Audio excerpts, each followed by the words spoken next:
హోషేయ గ్రంథం 2వ అధ్యాయం 15వ వచనం. బాల్యమున ఐగుప్తు దేశంలో నుండి అది వచ్చినప్పుడు నా మాట వినినట్లు అది అచ్చట నుండి నా మాట వినును. హోషేయ 2:15.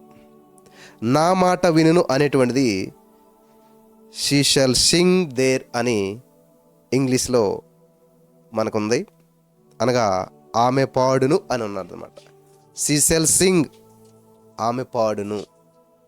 కానీ తెలుగులో చూసినట్లయితే బాల్యమున ఐగుప్తు దేశం నుండి వచ్చినప్పుడు నా మాట వినినట్లు అని అక్కడ ఉంటే, ఇంగ్లీష్లో ఏముందంటే she shall sing, she shall sing there అంటే ఆమె పాడును. ఇక్కడ ఇజ్రాయేలీలను దేవుడు ఒక యవ్వనమైనటువంటి స్త్రీతో పోల్చి మాట్లాడుతూ ఉన్నాడు. ఇది చాలామందికి అర్థం కాక ఏం చేస్తారంటే బయట వాళ్ళు, అదిగో ఎలా ఉన్నదో చూసు, అలంకారాలు అంటారు. బైబిల్లో కూడా అలంకారప్రాయంగా కొన్ని విషయాలు చెప్పబడ్డాయి. మనకు చదువుకునే రోజుల్లో రూపక అలంకారం, ఉపమా అలంకారం, అర్ధ అలంకారం, ఇట్లా చాలా రకాల అలంకారాలు ఉంటాయి. ఉత్ప్రేక్ష అలంకారం అంటే ఏంటి? ఈ ఆకాశంలో హైదరాబాద్లో బిల్డింగ్స్ ఆకాశాన్ని అంటుకుంటున్నట్టు ఉంటాయంటారు. ఆకాశాన్ని అంటుకోవడం ఇప్పుడు జరగదు. అంటే అంత అతిశయంగా చెప్తున్నారు కాబట్టి అతిశయోక్త అలంకారం అంటారు దాన్ని. అలాగే ఇక్కడ కూడా దేవుడు ఏం చేస్తున్నాడంటే అలంకారప్రాయంగా కొన్ని విషయాలు చెప్తున్నాడు. అంటే ఇజ్రాయేల్ ప్రజల్ని ఒక యవ్వన స్త్రీతో పోల్చి చెప్తూ మాట్లాడుతున్నాడు. ఐగుప్తు దేశం నుంచి విడిపించి అరణ్యంలోనికి కొనుపోయి అక్కడ దానితో ప్రేమగా మాట్లాడుచుండగా, వింటున్నారా? దేనితోటి? అమ్మాయి కాదు, ఇక్కడ అలా పోల్చినాడు. సారీ అండి, అమ్మాయి కాదు ఇక్కడ, కానీ పోలిక అర్థం చేసుకోవాలి. సంఘాన్ని, వధువు సంఘం. అచ్చట ఆ అరణ్యమందు ఆమె పాడును నన్ను స్తుతించును అని చెప్తున్నాడు. ఆమె పాడును నన్ను స్తుతించును in the name of Jesus. అరణ్యములో స్తుతించడం ఏంటి అసలు? అవుతుందా? కుదురుతుందా? అరణ్యం అంటే జీవితంలో ఎటువంటి ప్రతికూల పరిస్థితులు అవి. అరణ్య ప్రదేశము, అరణ్యం గుండా వెళ్ళటం అనేటువంటిది ఎలాంటి జీవితం అసలేని? అరణ్యంలో ఉందని జీవితం అంతాను, బ్రతుకు బస్ స్టాండ్లో ఉందని అంటారు కదా. అలా అరణ్య జీవితం అంటే ఇంకా మీకు అందరికీ అర్థమై ఉంటుంది, నేను వివరించిన దాన్ని. హల్లెలూయా.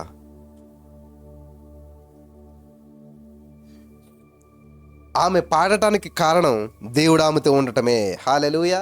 అరణ్యంలో కూడా ఆమె పాడుతూ ఉన్నది, ఆందోళనలో కూడా ఆమె పాడుతూ ఉన్నది, అరణ్యంలో కూడా ఆమె ఆనందంగా ఉన్నది. ఆందోళనకరమైన పరిస్థితులు ఎదురవుతున్నా సరే ఆనందంగా ఉన్నది. ఎందుకంటే మనకి ఈ లోకంలో, మా స్కూల్లో మేము కాలేజీకి వెళ్ళిన సమయంలో స్పీకర్లు పెట్టి ఎక్కడైనా పాటలు వేస్తుండేటువంటి రోడ్డు ఎక్కడ చూసినా కూడా ఏం పాటలు వచ్చాయి అంటే, అప్పుడు ఆయన ఎవరో సినిమా పాటలు అవి ఉదిత్ నారాయణ సంథింగ్ ఎవరో పాడిన పాట ఏంటంటే, ఎవరెస్ట్ ఎంత ఎత్తే నెక్కేస్తానంటాడు ఆయన. ఎందుకోసం అంటే నీకోసం అంటాడు. పసిఫిక్లో దూకేమన్నా దూకేస్తున్నాడు. ఎందుకోసం అంట? ఆవిడ కోసం అంట. అంటే వాడికి పసిఫిక్ల మహాసముద్రం అంత లోతుగా అనిపించదు. ఎవరెస్ట్ ఎంత ఎత్తైన కానీ ఎత్తుగా కనిపించదు. ఎందుకంటే ఆవిడ కోసం. ఆయన దృష్టి అంతా ఆవిడ మీద ఉంది కాబట్టి అది ఏది సమస్యలుగా కనిపించదు. ఆమేన్. ఇక్కడ మీరు అర్థం చేసుకోవాలి పాయింట్. అంటే యేసయ్య నీతో ఉన్నాడంటే అది అరణ్య అనుభవంలాగా అనిపించదు. హల్లెలూయా.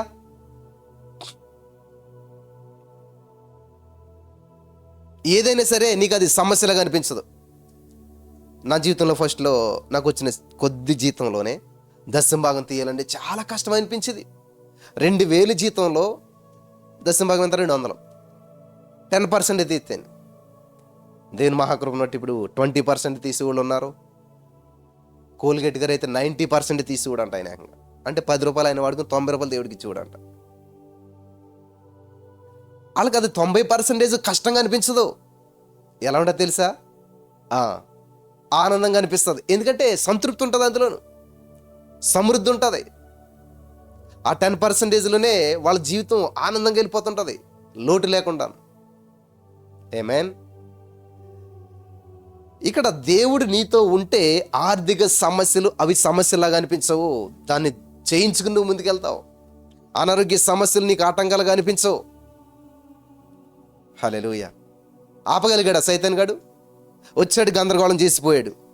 మరలా దేవుడు ఏం చేశాడు? రిస్టోర్ చేస్తాడు. In the name of Jesus I'm believing. చూడండి, ఎక్కడికి వెళ్ళారు? వచ్చారు కదా అందరూ వాక్యం వింటకి. కొంచెం డిస్టర్బ్ అయ్యి అటు ఇటు వెళ్ళారేమో, ఏమయ్యారు? మళ్ళీ అందరూ వచ్చారు. సమకూర్చే దేవుడు మనకున్నాడు. In the name of Jesus. నా ధైర్యం అదే. సైతాన్ గడు వచ్చాడు, పవర్ పోగొడతాడు, అది చేస్తాడు, ఇది చేస్తాడు, అది చేస్తాడు, గందరగోళం చేస్తాడు. In the name of Jesus నా యేసయ్య గందరగోళం సరిచేసేవాడు, నాశనంలో నుంచి సమృద్ధిలోకి నడిపించేవాడు. పాడైపోయినటువంటి దావీదు పురాన్ని నేను తిరిగి నిర్మిస్తానంటున్నాడు దేవుడు. ఈ రోజున మీ జీవితంలో ఏది జరిగినా, ఎలా జరిగినా, ఎటువంటి పరిస్థితిలో నాకు చాలా ఆశ్చర్యం వేస్తుంది. అట్లా సడన్గా అరే ఇంత సమయం ఉన్నది, రేపు శనివారం వచ్చింది, మరి ఇలా చేస్తే బాగుంటుంది అని స్వార్థంతో చేసేసుకోవాలనిపిస్తుంది. కానీ అమ్మో అనౌన్స్మెంట్ చేస్తే బాగుంటుంది కదా, కనీసం ఎంతో కొంతమందికి ఉపయోగపడుతుంది కదా అంటే సైతాన్ గాడికి అస్సలు ఒప్పుకోదు. ఒరే నీ పాటలేదు, నువ్వు పడరా, మళ్ళీ ఎంతమందిని అంటేసుకుని ఎత్తావు నువ్వు, ఎంతమంది నోట్ల నుంచి శుద్ధి వస్తుందా, ఎంతమంది ఆత్మలో బలపడిపోతారా, వాడు రాజ్యం కూలిపోతుంటుంది అక్కడ. యేసయ్య నీతో ఉంటే అరణ్యమైనా సరే, ఎడారినైనా సరే సుందరవనంగా మార్చే దేవుడు మన దేవుడు. ఆమేన్, హల్లెలూయా. గమనించాలి ప్రియులారా, అద్భుతంగా చేసే దేవుడు మనకున్నాడు. ఆందోళనలో ఉండొద్దు నువ్వు. Mighty miracles in the name of Jesus. కాబట్టి నువ్వు అప్పులో ఉన్నావా, రోగంలో ఉన్నావా, ఇది కాదు సమస్య. నువ్వు యేసయ్యతో ఉన్నావా లేదా, యేసయ్య నీతో ఉన్నాడా లేదా, in the name of Jesus. హల్లెలూయా. వింటున్నారా? నువ్వు సమృద్ధిలో ఉన్నావా, దరిద్రంలో ఉన్నావా, డజంట్ మ్యాటర్. యేసయ్య నీతో ఉన్నాడా లేదా. యేసయ్య నీతో ఉంటే, మనం పాడతాం కదా, నువ్వు లేని రోజంతా రోజవునా, నువ్వు లేని దినమంతా దినమౌనా. ఎస్, వాస్తవమే. దేవుడు లేని రోజు రోజే కాదు, అది దేవుడు లేనటువంటి జీవితం జీవితమే కాదు, దేవుడు లేనటువంటి జీతం జీతమే కాదు, దేవుడు లేనటువంటి సమృద్ధి సమృద్ధే కాదు. హల్లెలూయా, in the name of Jesus. దేవుడు ఉంటే గుండె నిండా యేసు ఉంటే కన్నీళ్ళే ముత్యాలు. What a wonderful. హల్లెలూయా. నీ గుండె నిండా యేసయ్య ఉంటే నువ్వు కార్చే ప్రతి కన్నీళ్ళు అంట ముత్యాలు. హల్లెలూయా, ముత్యాలు. గుండె నిండా యేసు ఉంటే కన్నీళ్ళే ముత్యాలు, గుండె గుడిలో యేసు ఉంటే దుఃఖమైన సంతోషం. గుండె గుడిలో యేసు ఉంటే దుఃఖమైన సంతోషం. గుండె నిండా నువ్వే, నా గుండె నిండా నువ్వే. హల్లెలూయా. ఎంత జాయ్ ఉందని దేవుని సన్నిధిలోను. నాకైతే కొన్ని వేల లక్షల మందిలో మాట్లాడుతున్నట్టుగానే ఉన్నది. ఇక్కడ నేను సింగిల్గా ఉన్నా కానీ, ఇంట్లో ఉన్నా కానీ, లక్షల మంది మధ్య చెప్తున్నటువంటి మాటలాగా అనిపిస్తుంది. జాయ్ అనిపిస్తుంది, దేవుని సన్నిధిలో ఉన్నట్లు పరలోక అనుభూతి. కాబట్టి యేసయ్య నీతో ఉంటే అది అరణ్య అనుభవంలాగా అనిపించదు, అది దుఃఖంలాగా అనిపించదు, దుఃఖమైన సంతోషం.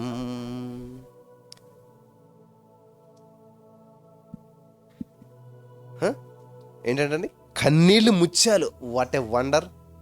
కన్నీళ్ళు ముత్యాలుగా మార్చబడతాయి. పొరపాటు నీకు కన్నీళ్ళు రాదు, నాకు అసలే కన్నీళ్ళు రావు. ఒకవేళ వచ్చినా అది ఎంతో విలువైన ముత్యంగా మార్చబడుతుంది. In the name of Jesus. హల్లెలూయా. బాధలోంచి వచ్చింది కాదు, సమస్యలోంచి వచ్చింది కాదు. ఒకవేళ వచ్చినా అది ముత్యంగా మార్చే దేవుడు మనకున్నాడు. In the name of Jesus. హల్లెలూయా. నా ప్రియమైనటువంటి సహోదరి స్నేహితులారా, అరణ్య అనుభవంలో మీరున్నారా? అరణ్యంలో దేవుడు మిమ్మల్ని ఒంటరిగా విడిచిపెట్టలేదు, మీతో కూడా వస్తూ ఉన్నాడు. దానిని ఆకర్షించి అరణ్యంలోనికి కొనిపోయి అక్కడ దానితో ప్రేమగా మాట్లాడుదును అని ఆయన చెప్తున్నాడు. చూసారా, అరణ్యంలో ప్రేమగా మాట్లాడతాడంట. నువ్వు సమస్యల్లో ఉన్నావేమో, నువ్వు గందరగోళంలో ఉన్నావేమో, నీతో ప్రేమగా మాట్లాడే దేవుడు మనకున్నాడు. In the name of Jesus, Holy Spirit of God. నీతో ప్రేమగా మాట్లాడే దేవుడు మనకున్నాడు.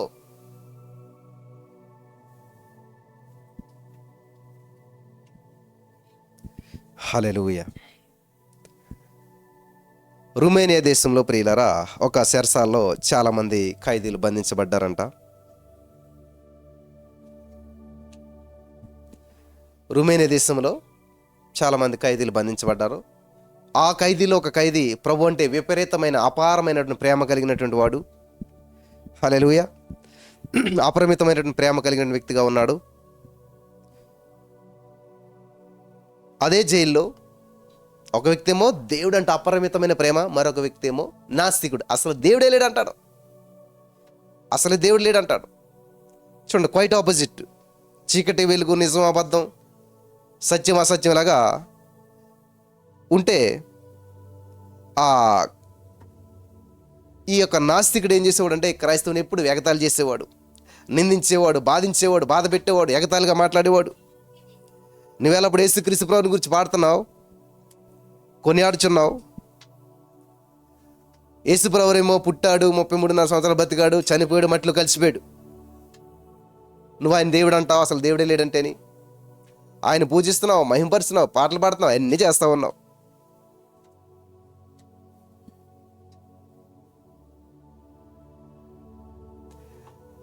ఆయన లేడు కదా, లేనప్పుడు ఎందుకు ఆయన కోసం ఇంత టైం వేస్ట్ చేసుకోవటం? ఆయన మట్టిలో కలిసిపోయాడు కదా, ఆయన చనిపోయాడు కదా, నువ్వు ఎందుకు ఇంకా ఆయన స్తుతిస్తూ ఉన్నావు? ఆయన లోకంలో లేడు అని అంటే, అప్పుడు యేసుక్రీస్తుని అపరిమితంగా ప్రేమిస్తున్న వ్యక్తి, యేసుక్రీస్తు పట్ల అపరిమితమైన ప్రేమ కలిగిన వ్యక్తి ఇచ్చిన సమాధానం ఏంటంటే, ఆయన మనందరి కోసం చనిపోయినటువంటిది నిజము. ఆమేన్, in the name of Jesus. Yes, మీరు చెప్పింది నిజమే. ఆయన మనందరి కోసం చనిపోవడం నిజం. అయితే ఆయన చనిపోయి సమాధి చేయబడి మట్టిలో కలిసిపోలేదు. ఆయన మృత్యుంజయుడై లేచాడు, జీవిస్తున్నాడు. ఆమేన్, హల్లెలూయా. ఆయన మృత్యుంజయుడయ్యాడు, జీవిస్తున్నాడు. ఇదిగో యుగ సమాప్తి వరకు సదాకాలం నేను మీతో ఉన్నాను అన్నాడు. కాబట్టి నేను ఆయనతో నడుస్తూ ఉన్నాను. ఆమేన్, in the name of Jesus. నేను ఆయనతో నడుస్తున్నాను, ఆయనతో కూడా మాట్లాడుతున్నాను నేను. ఇంకెలాగుంటుంది? ఆయన దేవుడే లేడంటే నడుస్తున్నావా, మాట్లాడుతున్నావా? ఆయన ఏమంటాడు ఇంకా? నేను ఆయనతో మాట్లాడుతున్నాను, నువ్వు చెప్తున్నావు. యేసుక్రీస్తు ముఖం ఎలా ఉంటుంది అని ప్రశ్నించాడంట. మాట్లాడుతున్నావా? ఆహా, మరి యేసుక్రీస్తు ముఖం ఎలా ఉంటుంది? ఆయన శాంతమూర్తి. హల్లెలూయా. ఈయన చెప్తున్నాడు, అపరిమితంగా దేవుని ప్రేమించిన వ్యక్తి చెప్తున్నాడు, ఆయన శాంతమూర్తి.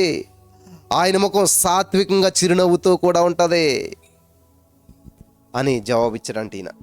ఓహో, అవునా, సరే. క్రీస్తు ముఖము మహిమ ప్రకాశంతో నిన్నని చెప్తున్నావు.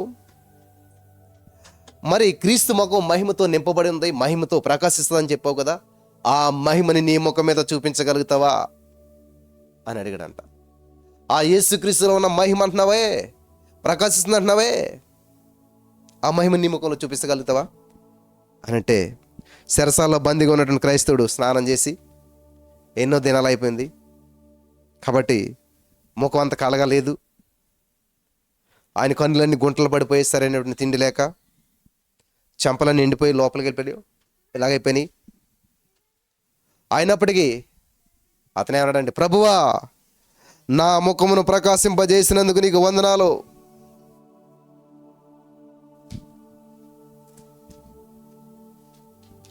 నా ముఖాన్ని ప్రకాశింపజేసినందుకు నీకు వందనాలు. థ్యాంక్ యూ జీసస్ అని ఎప్పుడైతే ప్రార్థించి పలికాడో, జీవమరణాలు 4 వశం. నా ముఖాన్ని ప్రకాశింపజేసినందుకు థ్యాంక్ యూ జీసస్ అంటే ఇన్ని రోజులైంది ఆ స్నానం చేసి ఇంత లోపలికి వెళ్ళిపోయిన ఇదంతా కూడా ఆయన ముఖం ప్రకాశించడం ప్రారంభించిందంట. హల్లెలూయా. ఆయన ముఖం వికసించడం ఆరంభించిందంట. మహిమ కలిగినటువంటి కాంతి ఆయన ముఖం మీద కనిపించడం ఆ హేతువాది చూశాడంట, ఆ నాస్తికుడు చూశాడంట.